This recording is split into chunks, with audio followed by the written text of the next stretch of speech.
class, this is Liz Brown with Richland College. Today we're discussing our current liabilities. Recall that a liability has three essential characteristics: probable future sacrifice of economic benefits, 2, arising from present obligations, 3, resulting from past transactions.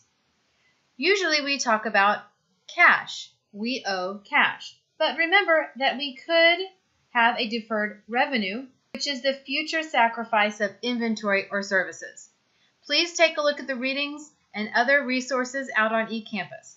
Let's jump into a problem here of a notes payable.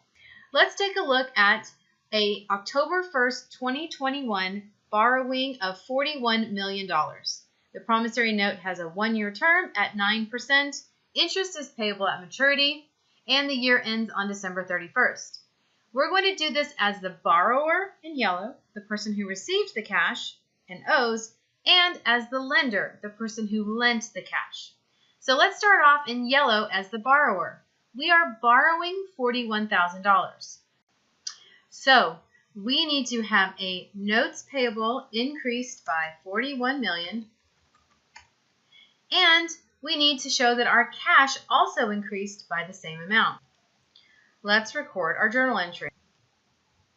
Here we have cash increasing by $41 million and notes payable also increasing by $41 million. Now let's record the flip side.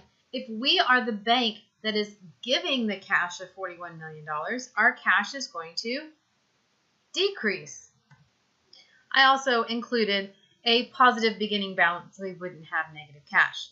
So we're going to come over here to our notes receivable. This is an asset over here on dealer. So it is also going to increase because in 1 year we will receive $41 million from the person who borrowed it. Let's record our journal entry. In this instance, we're going to have notes receivable that is going to increase by $41 million, and our cash is going to decrease by $41 million. Now, let's fast forward to the end of the year, December 31st, and let's do the entries needed for the borrower. What the borrower is going to have is they're going to have a cost of borrowing that money. Let's talk about the months that they borrowed it. They borrowed it on October, November, and December. They have borrowed it for 3 months. So we need to calculate what our interest expense is going to be for those 3 months. We borrowed $41 million with a 9% interest rate. So let's go ahead and calculate that. $41 million times 9% means that we owe $3,690,000 per year. I've taken this number. Let's do it again together. Let's do it equals the annual interest divided by 12 months is going to equal $307,500 per month. We are going to deal with, we count them here, 3 months. So I'm going to add a little formula here. 3 months times $307,500 is going to equal $922,500, which is going to be our interest expense. On dealer, expenses increased with a debit. So let's go ahead and update this number. Now, what is the offset going to be to? We have interest expense here. Are we going to go pay with a briefcase of cash on December 31st? No, interest is payable at maturity. So we are going to owe, another liability here, $922,500. To create that, we are going to have our interest payable also increase by the same amount. Let's update those entries. Here we are, with interest expense increasing and interest payable also increasing. Let's do the flip side. The lender is going to have the opposite. They have given those funds for 3 months, so they are earning interest revenue. They are not going to receive cash, so they are going to get interest receivable. Let's go ahead and update that with the same number. Interest revenue is increased with a credit. And interest receivable is an asset, so it is increased with a debit. Let's go ahead and update these entries. Here we have interest receivable increasing and interest revenue also increasing. Now the next entry we'll need will be when we're paying back, as the borrower, paying back the loan. We borrowed it on October 1st, 2021. We are going to pay it back on the end of September. The months that we're going to need to deal with for this year are January, February, March, April, May, June, July, August, September. That is 9 months that we need to deal with here. As the borrower, we know that we're going to be paying back the full amount of cash and removing the full amount of notes payable. Let's figure how much cash we're going to need to pay. We're going to need to pay the full $41 million and the full annual interest of $3,690,000. Let's go ahead and put that in our cash account here. Those two numbers are going to give us $44,690,000.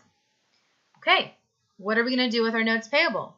Once we've paid this cash, we want to owe nothing. We want to come over here and clear out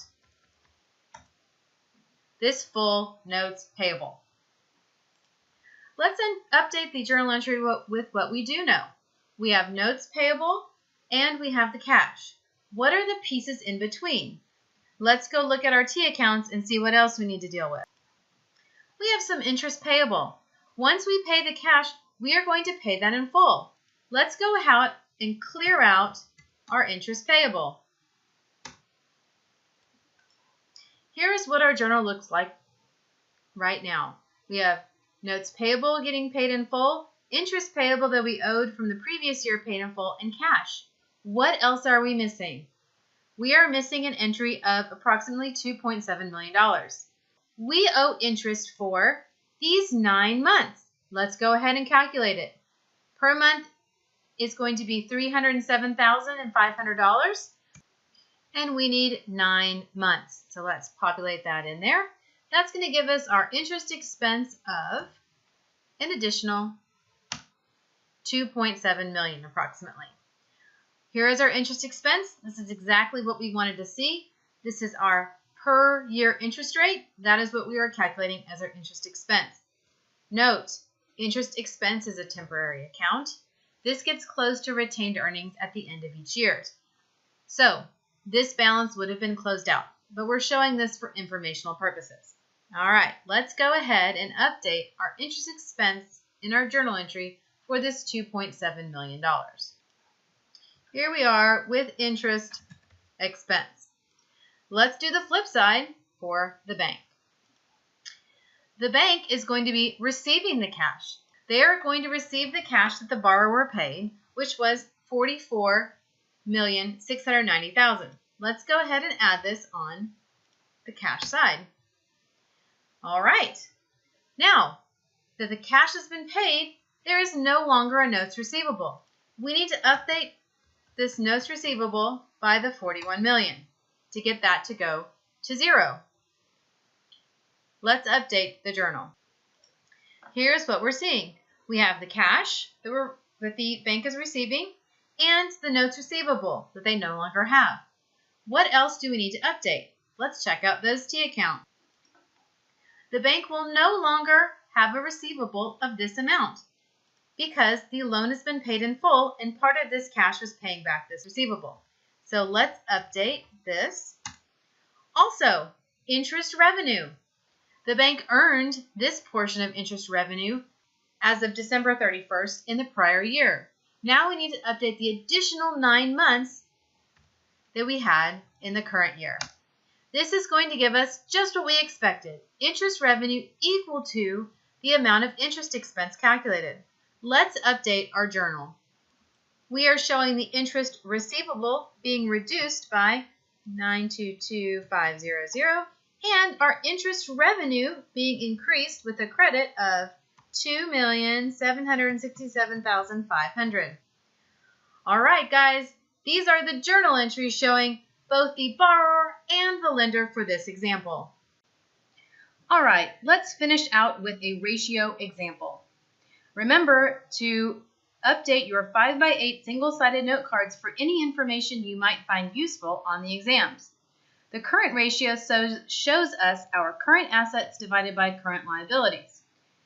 The acid test ratio shows us our cash plus current investments plus AR divided by our current liabilities. We are removing certain current assets, such as inventory and other current assets. Let's do these examples and talk about what these ratios are telling us. Current assets. As we can see above, the current assets is given to us for these two companies. We have Acme and Wayne.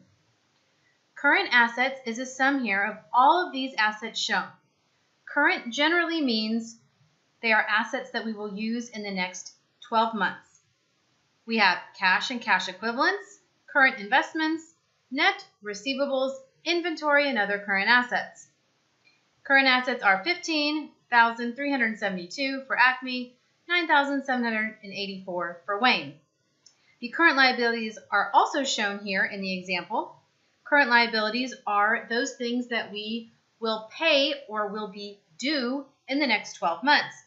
Current debt, shown here, accounts payable, and other current liabilities.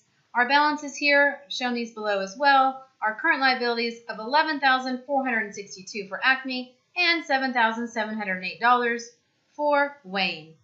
Let's calculate our current ratio. We will take our current assets divided by our current liabilities to give us a current ratio of 1.34. Let's do the same thing for Wayne. We're going to take their current assets divided by their current liabilities for 1.27. What this is showing us is that for every dollar of current liabilities, we have $1.34 in current assets. You would like this number to be as high as possible. So Acme Corporation has a higher current ratio. Let's take a look at the acid test ratio. Before we calculate, let's determine what our acid assets are. This is cash plus current investments plus accounts receivable. So we're going to take cash plus net receivables for the assets we'll use for Acme.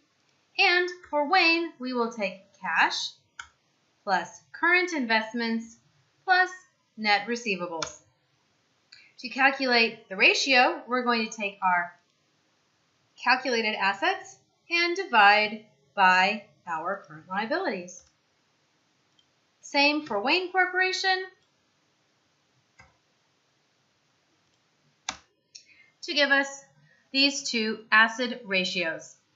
This is another example where you want these numbers on the top to be higher than your current liabilities. So in this case, Acme Corporation is performing better with their acid test ratio.